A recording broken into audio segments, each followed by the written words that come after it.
So I have a couple of thoughts about that whole thing. One is, I mentioned to you Battle of the Birds, the Savage Society show that's at the Talking Stick Festival. Yes. They do community work in this show. There's a group of professional artists that works with community players to tell community stories, right? Yes. It's like really cool work. So if you guys want some community artists, I know community artists, even like Bah Humbug at SFU. Yes. See it, man. Go talk to Andrea, get a free ticket. Yeah. See it on Thursday or whatever. Yeah. Because that's a community show. It's downtown East Side performers for the most part, with a couple of professionals intermeshed. Really interesting stuff. But the thing about the language to talk about it, we live in this world now where no language is approachable because everything has become off limits. Not to say that it's wrong, most of that language should be off limits, but people are scared now to speak with any language, right? And so anyone that doesn't have some facility with the conversation at hand, usually around race in my experience, or gender, but any lived experience, if they don't have the language, they feel like they shouldn't engage, as opposed to having the question of how do I engage, right? And so that's always one of the hardest things I find about engaging the people that you intend to engage with these kind of projects, the people that are not sophisticated in the conversation, but we would love them to be sophisticated in this conversation, the people we're trying to help win over to a more inclusive society, they're scared, a lot of them. And a lot of them are not, would be receptive if they had the capability. I don't know, okay, so I'm going to tangent slightly. Are you guys aware, in the theater community right now, I've talked a little bit about it, but there was the Jessies, which is our big arts award in the theater in Vancouver, was whitewashed last year, almost completely. What does that mean? There were no people of color given an award.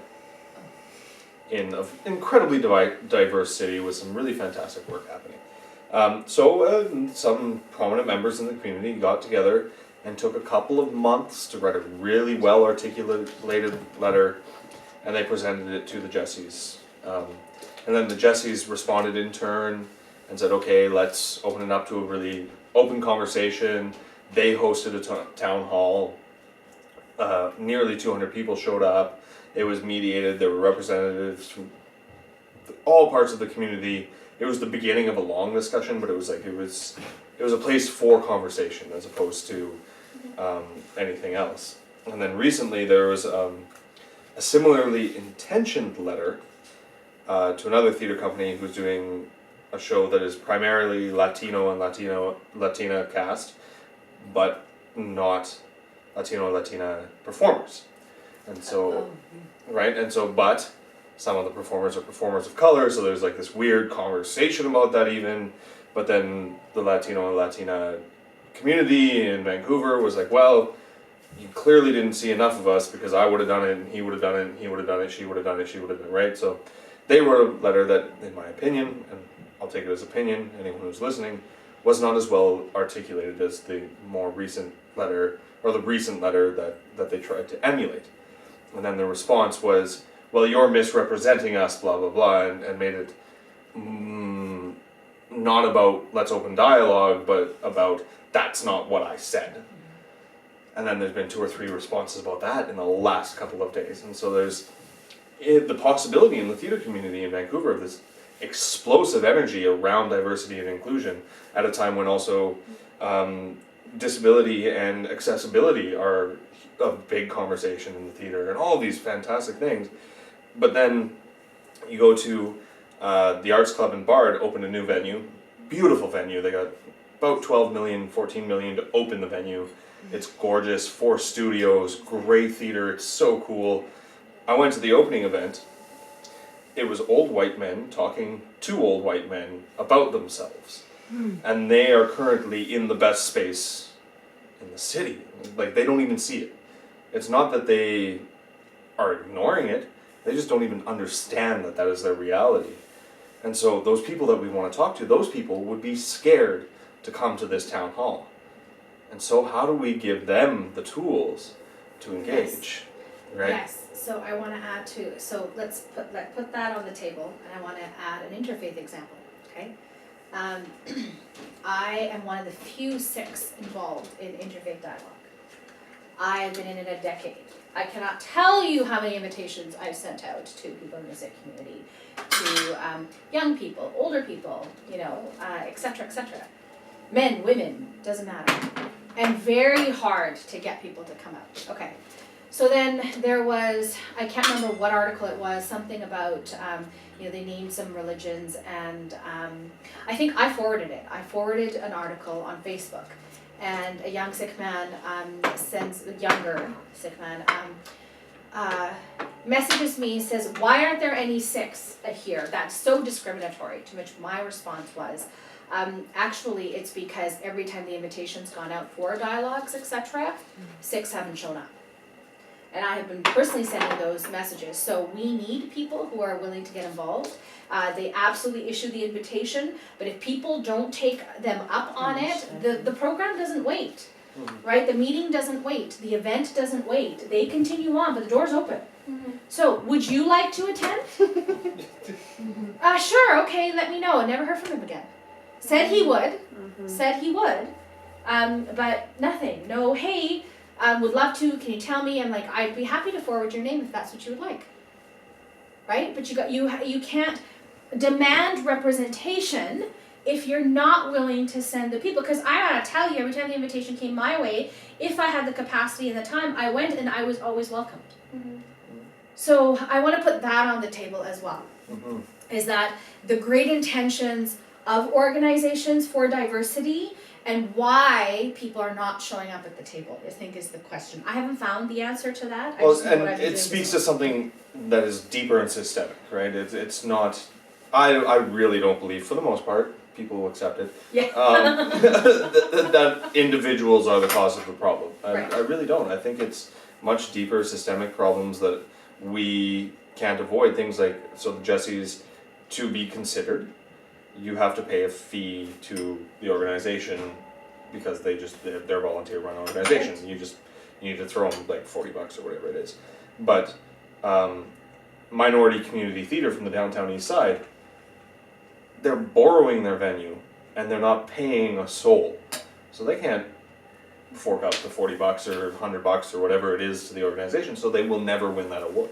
Right. And so what is the visibility of these marginalized groups? It's a lower visibility, and therefore they can't win. Right. And so and that's a simple example, and it's a much more complicated issue than that. But I wonder, and I really wonder about how to give the people that are scared of these conversations an easy in. Yeah, you don't want to talk about it. Great. It's not that bad. Even those of us that know what we're talking about misspeak all the time. Yes. I say the wrong thing and have to apologize to people constantly. Yes. Like in our playmaking class, we were sitting there, I was listening to a piece of music, and it sounded to me like it was from India, the country. And I literally said, in the middle of this class that's working on a process about Aboriginal people and missing and murdered women of the downtown east side, I said the music sounded like India dot, not India feathers. I said that out loud. In November, when we had been in this class for 3 months, and I knew the language, and it was stupid, and I was sitting next to Dene, and I was like, fuck. It must also be noted, I was the token Indian in this. Yes, the only Aboriginal person in this class. Why? No interest or what? Like There's no population. Well, There's no representation in the school for it. Okay. So I was the Aboriginal person in the program. In SFU Contemporary Arts. Yeah.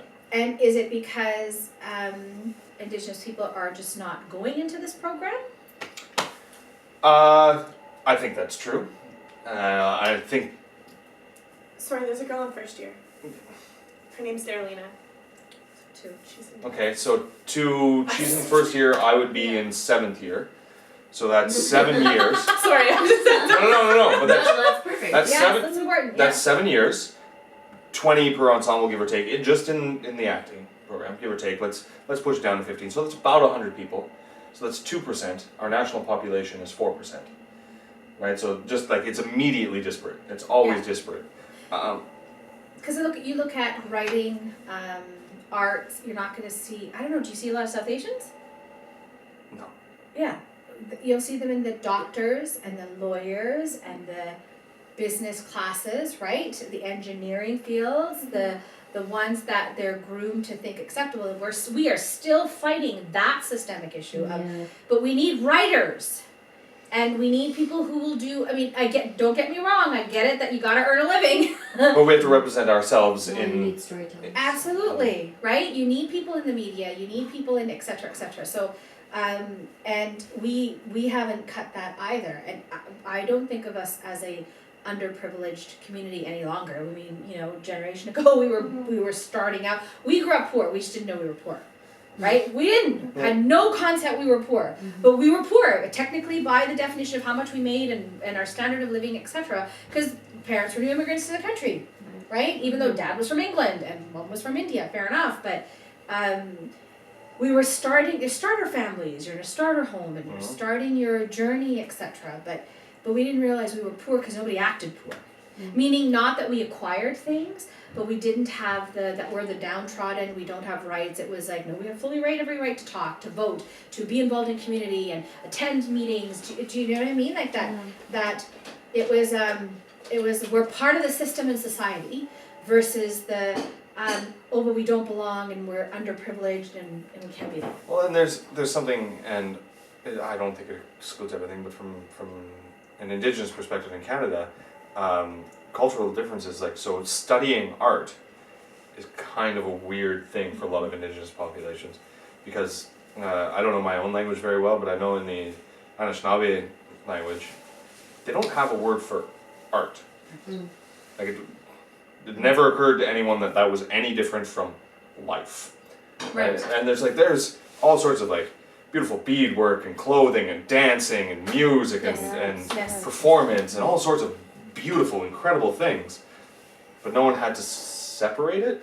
That's a Western concept. Yeah. So there is a theorist in communication, in sociology, and I of course can't remember his name right now. I think the paper is by Nick Pryor, but he talks about the difference between art and cultural products, and that art as an institution and as an idea is very much a Western idea, born during the Renaissance, when you had this idea of like the high artist, the genius artist, the singular person who was creative and made things that are creative. The products. masters and all of that. Right. Yeah. Which is very different from the idea of a cultural producer who makes cultural products, be that art, be that dance, be that music, be that cuisine, like literally anything that is cultural.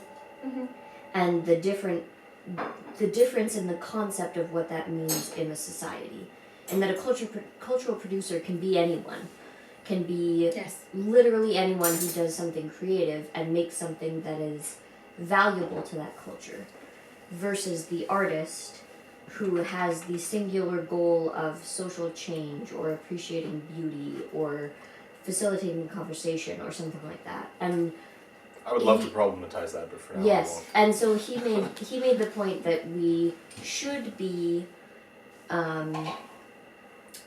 conceptualizing artists as cultural producers and not as artists, because it demeans community art, and it sort of sets art and artists above the communities that they're trying to reach. Okay, I want to answer to that. Yeah. My grandfather, last I saw him was in his 90s.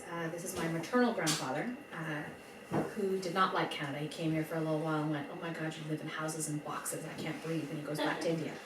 He liked open skies and, slept in the courtyard. And so I didn't know this, but my dad told me this, because I asked him one day, what are you doing? He goes, I'm going to get up early tomorrow morning. I go, how come? We were visiting in India, and he says, because your grandpa recites poetry in the morning that he makes up, and I want to listen to him. My grandfather could not read or write. He was born in the early 1900s, right? And there, and in the area that is now Pakistan. So he was one of those refugees in partition who had to leave everything behind, come over and restart all over again. My mom's born in India, right? But her older siblings were born in current day Pakistan. And Grandpa's family had been there for at least 3 generations. They'd moved from India to it was all India, right? Yeah.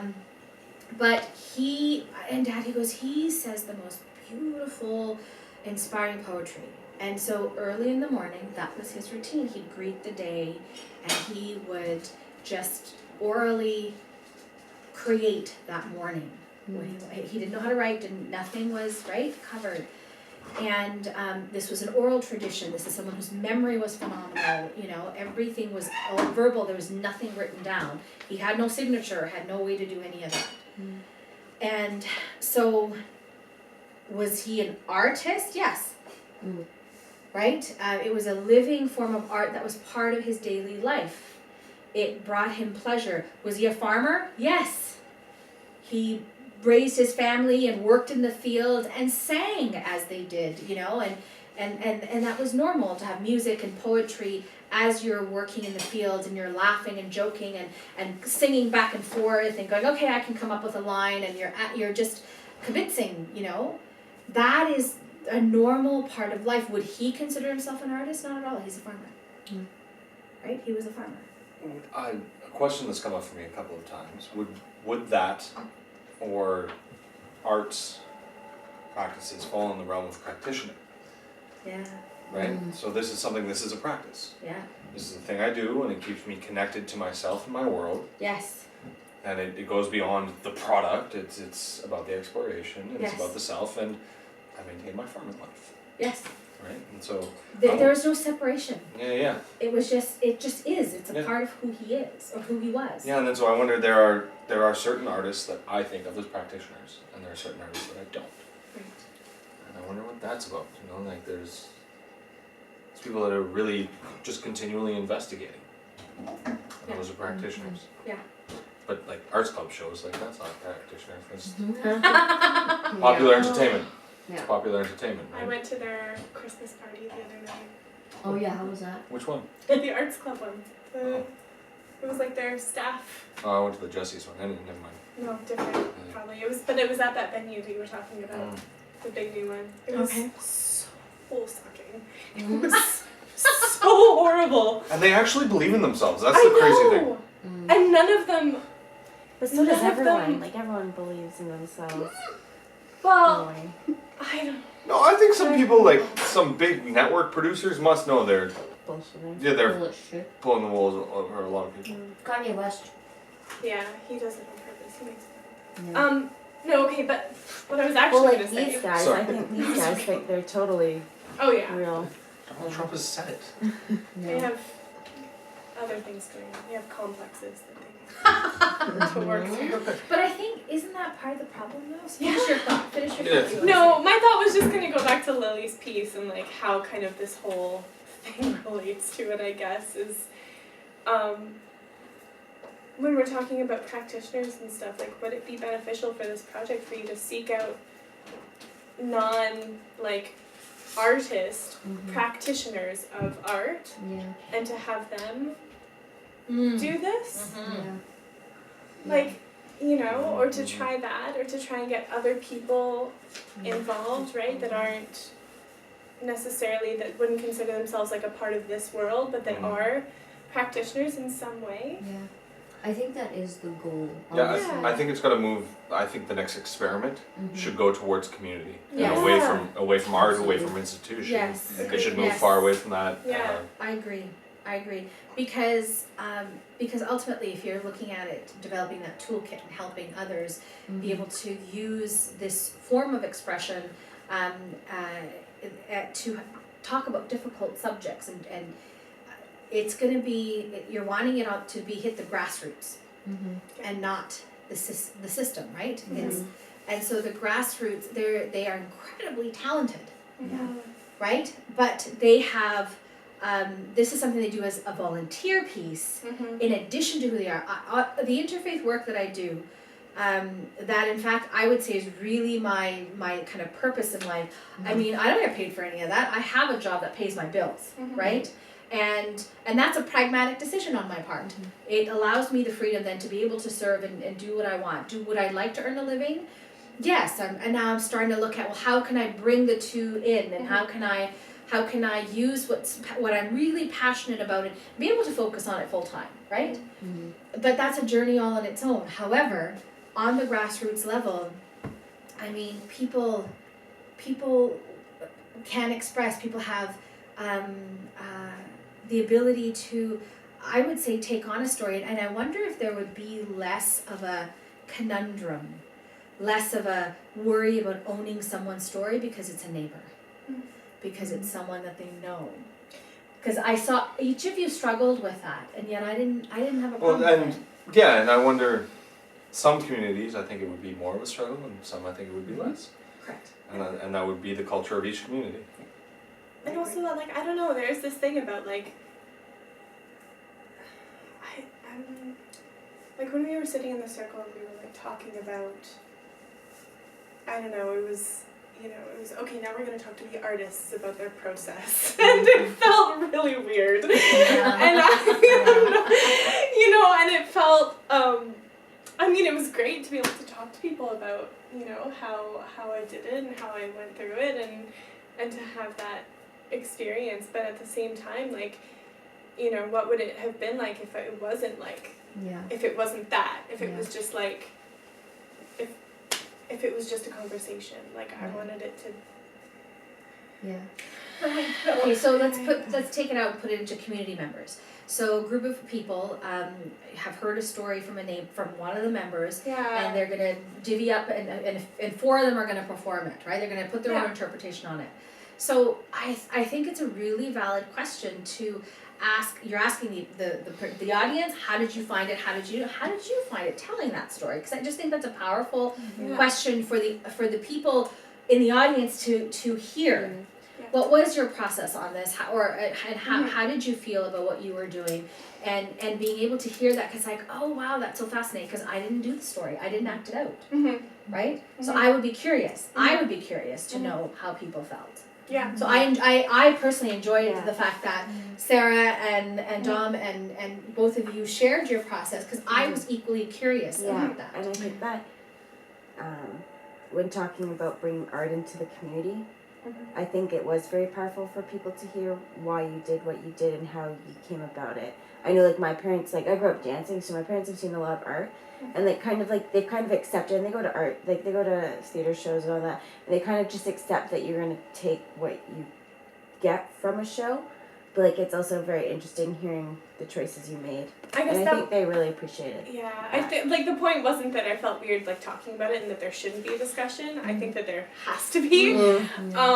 I think that my point was just the idea of the separation between the artist and the other people, and the label of, like, being an artist versus, like, being a community member, or being someone who just practices. That was my point. It was versus having asked you the question, saying, "Hey, Sarah, how did you find that?"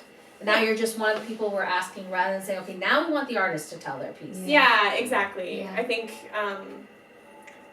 There's something about that. I think something that needs to be acknowledged is the role of the facilitator, and that needs to, that specifically needs attention in development. That was part of it. That's how Supinder and I met, was through a facilitation workshop. Yeah, it's like, in this context of going in blind, you guys did beautifully. But what if there's a situation where one of the people performing someone else's story has some investment in that story, whether it is in the favor of the story holder or not, right? Like there has to be some facilitation or conflict resolution experience, I think, in a facilitator. Yeah. Because things are going to crack open. Okay, can we explore that? Because I'm hearing, which you didn't say, is the almost like that. Do we want to prevent? Someone asked the question instead. Do you want to prevent the taking? Did you say ownership, or is that what the word you used? The investment for pro or con. Is that? Does the facilitator want to prevent that from happening, or just we need a facilitator who can handle if something happens as a result? Well, someone with the skills to mediate a conflict in a progressive direction, not to suppress the conflict. That's I find that's a really poor view of conflict. Right. For so many reasons. but I think someone with the skills and the experience to go, oh, this is a conflict, I see it developing, okay, this is, I have to give you space in this way and you space in this way, and we have to negotiate where we meet. So I want to say in interfaith, you have people who have no training in any of this come together. And what we have found, it's the it is the format actually that works. Like the what questions are we going to be asking, and do those questions. Okay, so I'll give you an example. So it's not theoretical. Typical way people, common way, if I can use that instead, that they do interfaith is, oh hey, so what do you believe in? What's your values? Like, I get that all the time from strangers on the street, right? Like, they're curious, they're genuinely curious, and their curiosity is about, tell me what your values are, tell me what your teachings are, what do you believe about this, and what does that mean? So, it's very, like, it's about, in some ways, it's about dogma, because they're approaching it from a dogmatic perspective. Interfaith, like dialogue that, within interfaith communities here in the Lower Mainland, it would be like, we sidestep that, and we sidestep it by saying, so you're a student, I'm a student, how do you balance your spiritual requirements during exam time? Okay, now that's a totally different, you're still going to get at the heart of the faith, and things are going to come up, but the way you open that up is about the human question. You're approaching it, right? Or, just, I'm juggling work and I'm juggling school, and so how do people balance their spiritual requirements? How I'm struggling, so how does anyone have suggestions, or is anybody else doing something? And and it opens it up to very differently. Or my first interfaith event was in 2000, and it was between United Church Christians and the Sikh community, and we spent time crafting those questions together with people who'd been doing this for a while. And it was questions like, so what are some of the struggles you have as a parent? Trying to teach your children values. Because there was three literal, so our Christian contingent was all pretty much 55 plus. And the Sikh contingent was heavy on the teen and 20 side, with a few people in the 50 plus. So there was this huge difference of who was sitting there. But there were some people who were married with kids, and they would talk with people married with kids, and the single people talked to single people, and we realized we had the same concerns. Like, wow, do you worry about that? Damn right I worry about that. Not that they use the word damn, but you know what I mean. Right? Because we were at a Gemara, we were at a church, we didn't use that word. But it was like, yeah, I worry about my kids about this, I worry about my job, I worry about, how am I going to be a good parent, and then, or, mom and dad are like this, and these are some of the struggles that I have, and do you know what I mean? We went with the human element, of which we happen to be. So then, I would say then, in the toolkit, some idea of how to structure those questions would have to exist, right? You would have to go, so instead of why did you make your choices, it would be what was it to explore such and such in that piece, or what was it that you experienced in that piece, or what did you see? Like that format is interesting. That what did you see, what did you hear? But I think it works better with an art community than a community. I want to give you guys the option of looking into appreciative inquiry. It is something United Religions Initiative uses. They actually were involved with the group that developed it. We use this as a way of opening up common ground. It's used in corporations, and they find that it shifts the corporate thinking for staff, because you're starting with, and it's not feel-good appreciation. Oh, let's, what are you grateful for? It's not like that. It's, okay, so I'm going to just pull it up and see if I can give it, because I don't have a synopsis in my head. I've got the tools, and I've been getting involved in this. It's a model for analysis, decision making, and creation of strategic change, particularly within companies and organizations.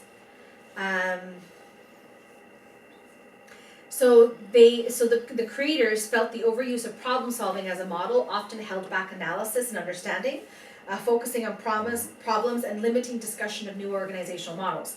Appreciative inquiry opens up the conversation to solutions and possibilities and connection.